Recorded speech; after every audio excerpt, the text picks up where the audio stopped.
మనిషున్నాడు. అమ్మే లేదనువాడు అసలే లేడు. దేవుడే లేడనే మనిషున్నాడు. అమ్మే లేదనువాడు అసలే లేడు. తల్లి ప్రేమ నోచుకున్న కొడుకే కొడుకు.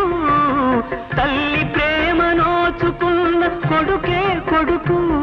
ఆ తల్లి సేవ చేసుకునే బ్రతుకే బ్రతుకు. అమ్మ అన్నది ఒక కమ్మని మాట, అది ఎన్నెన్నో తెలియని మమతల మూట.